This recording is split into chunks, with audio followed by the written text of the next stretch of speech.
Well, and that's actually a viewpoint that we definitely heard from a lot of members of the, Chicago gay community. And, Kai talked to a lot of people all over the country, and, we both live in Chicago, so there was a lot of folks we talked to there as well. And one of the reasons that that we found this conversation and topic so essential was, well, I guess it's twofold. One, that we found that there were a lot of people who didn't believe in religion, but then some of them had some weird, not weird, I don't want to say weird, but some part of the back of their mind that thought, what if I am going to hell? Shit. What next? And there's that. And then another thing was that the folks who didn't have any of that, I know that the fight for equality, the fight for marriage equality, is fought on the civil rights issue, which is completely valid and important. But I think having the grasp of this argument is so important, because when people come to us and say, yeah, but what about this? It's important to engage in that dialogue and say, well, I understand where you're coming from, but I also understand that, and here's what I can say to counter that. And that way, we can be even smarter. We can have just that much more information to be equipped with. So I feel where you're coming from. I mean, I'm Muslim, so. Well, and I think the primary point of the film too was not to tell people to believe one way or the other, but to question what they're reading, what they're hearing, and the spoon-fed information that we often get just from our parents, from our ministers, from our churches, from our politicians, and sit back and say, okay, let me take a look at this myself, and then formulate my beliefs. Oh, it was weird.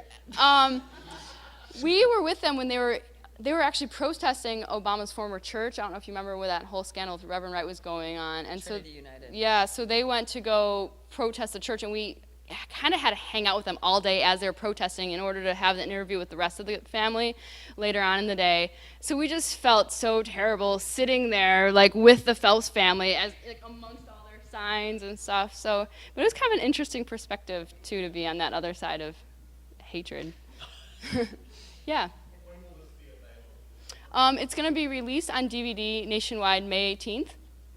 And you can, if you want, we do have a link on our website, so you can be the first to find out when the DVD, and we don't, spam you or anything. So if you want to do that, that's the best way to find out. But it'll be on Netflix and Amazon and for sale on our website and that sort of thing. And we are happy to book a screening at any of your universities or colleges or churches or local community groups. I've heard so, and it's kind of interesting because a couple of the members of the gay community center down there found out about the film and have emailed me long emails telling me how it's changed and how at Greek Week now they have a big rainbow flag out, and all these different things. And I'm going to go to a big screening there next spring, and it should be pretty interesting because they're involving the entire Tri-Delt chapter. And if anyone's familiar with the Tri-Delt chapter at Vanderbilt, it is like Uber Tri-Delt. And yeah, so I'm pretty excited to see how the campus has changed, but I've heard it has a lot, as anything has in 10 years, No, and I would say that the arguments that Pastor David Ikes was making were pretty persuasive. I mean, we heard those arguments. Are you still gay? Yeah, we got in the car. I was like, Kai, are you still lesbian? Okay, thank God.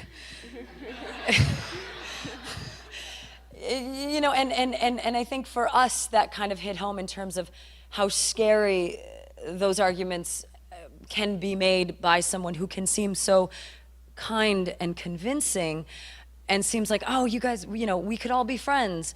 But clearly there's this very deep sense of, lack of understanding between the two of us. But the arguments that the way he conveyed them, there were a few of the other people we spoke with also conveyed them in that way, and that was extremely convincing to the anti-gay side. So, I don't know if maybe it didn't come across for you the way we presented it, but for us and for some other folks we talked to, that he was eerily convincing from the anti-gay perspective.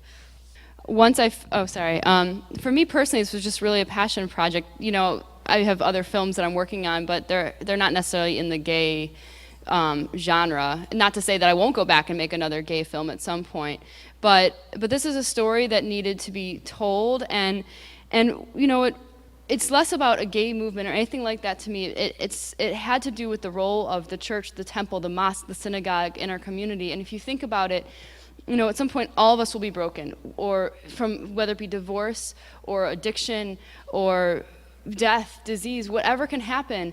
And to think that 10% of the population doesn't have this safety net, the sanctuary to go to that everyone else just has, and then what happens to you? You can fall through the cracks, you know? And for me, it was trying to make sure that the safety net was available to everyone, because that's the only thing I think that seems fair and humane in our society. I don't have much to say on that. Well, I mean, I think you're clearly very kind, and I'm assuming moved by the message, and you know, it's very flattering, but I think the message is important, but I don't think either of us, I mean, it's going to be a community, global it's the icons are the people who have been spreading this message for so long, and the ministers in this film who, you know, in Houston, Texas, where they were, you know, going to be subjected to dealing with other ministers who were judging them. I think those folks are the icons, but, you know, it takes, I guess, I say someone like Ky because this really is her vision that I'm lucky to be a part of, but it takes someone like her to bring those icons to all of us here, but they're really doing amazing things. Well, there is the film Jihad for Love, which was made on the topic, that did exceptionally well. I think it won the Audience Award at Toronto or something like that 2 years ago. But that was made, it wasn't necessarily quite as much of an information packed hour as ours was. There was, you know, a lot more following these gay folks from different countries all around the world. And the one major verse that comes up there is Sodom and Gomorrah. And there's definitely a slight difference in the way I think the three Abrahamic faiths talk about that story in particular. But I will say from a Muslim perspective that I don't know, I think there's more room for interpretation there. And I just think that maybe it might not be us, but it might take someone else to dig this deep into the Quran, because there's a lot of ambiguity in terms of how some of the Arabic was translated that many years ago. I'm sure what I'm saying is extremely controversial, but I think that's the case. And the role of women as well. And the role of women as well, because it was translated by men. But what I would say is that for me, watching or working on this film, and even as I continue to watch it, there was a great sense of appreciation and understanding that I felt for myself and for my own religion and the shame and the guilt, because regardless of whether the stories, maybe they differ here and there, that guilt, that shame, that fear of talking to your family and having them tell you you're garbage or you're junk or you're useless, or I'd rather kill myself than have you be that way, that's so similar. So I think there's something I think that all of us can find in hearing those stories of the community, which I think was really wonderful for me in this process.